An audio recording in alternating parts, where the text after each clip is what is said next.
Hey guys, how's it going today?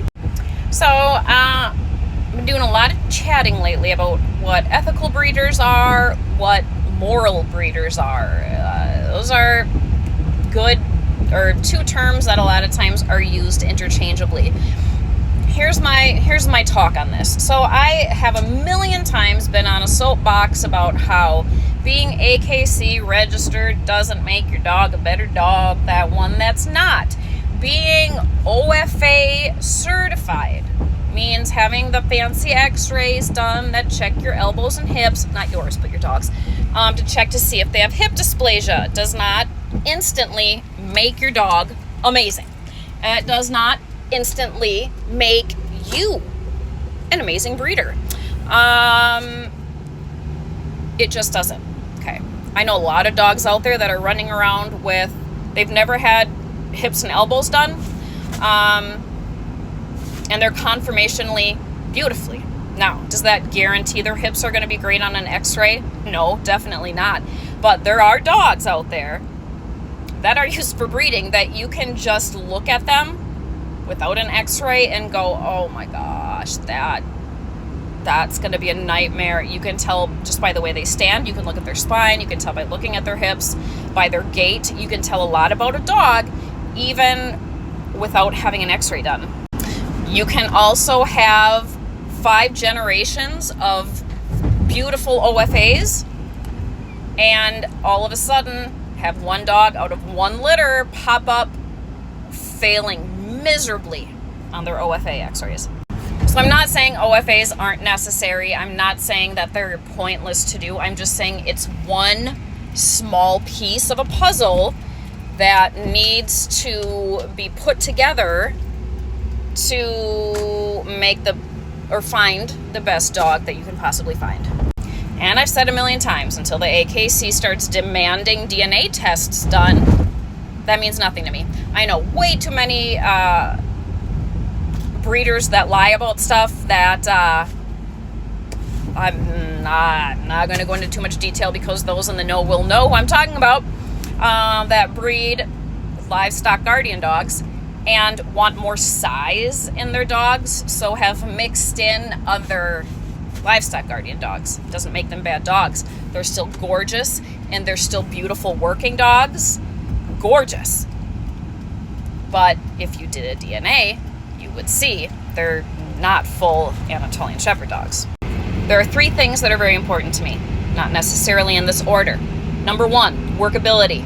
You've got to be mentally stable enough to be able to work and do your job. Okay. Number 2, conformation. You have to have good conformation to be able to do your job well. Okay. If your hips are wonky donkeys and you're cow-hocked and it's just bad, you're not going to be able to be effective and maintain healthy joints if you look like garbage.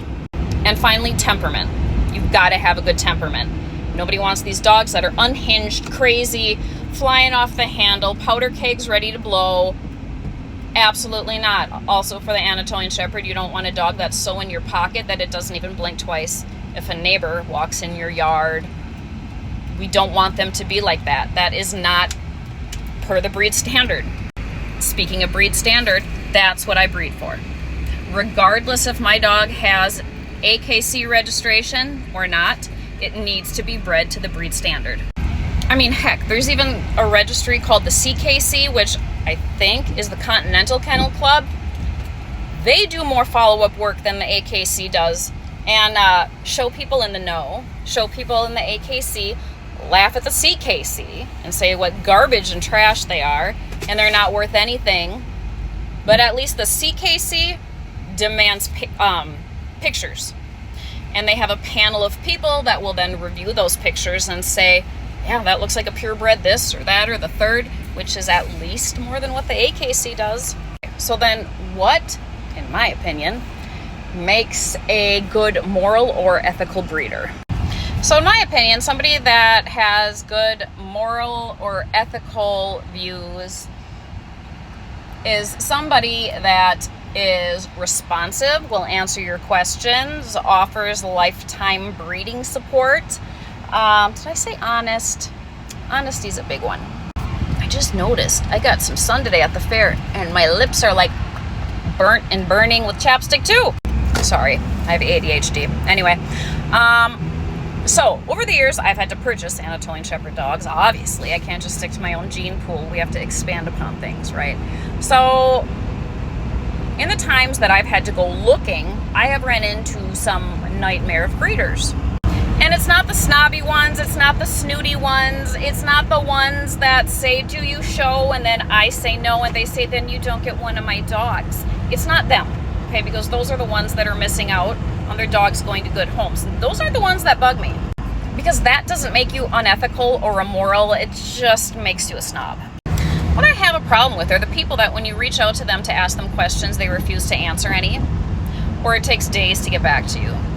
Or when you do say things like, can you explain to me the dog's personality? And they say, it's good. Okay, what are the parents' personalities like? They're fine. Mind you, these are people whose dogs were OFA'd and AKC registered. You know what that tells me? That tells me that you have not spent more than 2 seconds out with those puppies.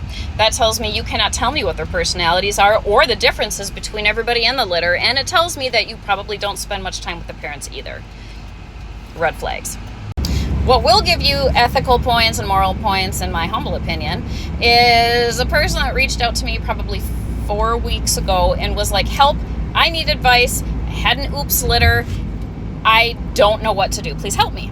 Okay, there's absolutely nothing you can do after the fact. There is no IUDs for dogs, but I wish there was. There's no morning after pill for dogs, again, which I kind of wish there was. But that's a good sign for somebody to have the chutzpah enough to reach out and say, I made a mistake, an accident happened. What is the next best? What's the next right thing for me to do to try to make it right? Now, you could OFA your dog if it's a mutt. Like, the OFA doesn't care. They'll grade anybody's hips. It doesn't matter. But let's be realistic. Nobody is going to put $700 into a Labra Floofel Shih Tzu mix. So, no. So this person did the right thing by reaching out for help. What do I do next? And then we talked about, okay, here's what you do from now on out. You're going to deworm every 2 weeks. And then I sent them a link to Amazon of where you can get cheap dewormer. That works perfectly. This is where you're going to go to order your vaccines. It's very easy to do. I can teach you how on a FaceTime call. And if that doesn't work, I don't know. Like, if she was close enough, I could do it for her. But there's no reason you can't give your own vaccines. It's way cheaper, way cost effective. And this way you're getting these mutt puppies at least out the road on the right foot.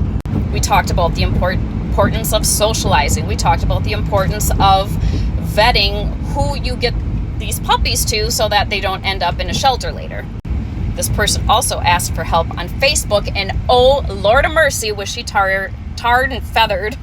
The response that she got was, how dare you, monster of a person. You are a disgusting person. This is why our shelters are overrunning. This is why our rescues can't keep up, is because of irresponsible pieces of garbage like you. And I'll make you a promise. Had this person went on Facebook and then said, I have a litter of puppies, what's the easiest way to drown them all? She would have got the same response. This is the unfortunate reality of life in looking to others for advice and simply just living, is that you are going to make somebody upset or angry regardless of what you do. Somebody's going to hate it, somebody's going to hate you, because people nowadays are just judgment and evil from the other side of a keyboard. So yes, in my opinion, that person was more ethically sound and had better morals than some of the purebred breeders that I've had interactions with. Moral of the story is, do the best that you can with what you have, do better once you know better, and just keep trying to do the next right thing. And as far as morals and ethics of breeders, look for the stuff I've discussed a million times before on how to spot a good breeder, how not to get scammed. Ask a bazillion questions of whoever you're going to buy a dog from. They should all be answered, and nobody should mind if you're bugging them every day with 5,000 questions. Just keep asking more questions. There's always more breeders out there.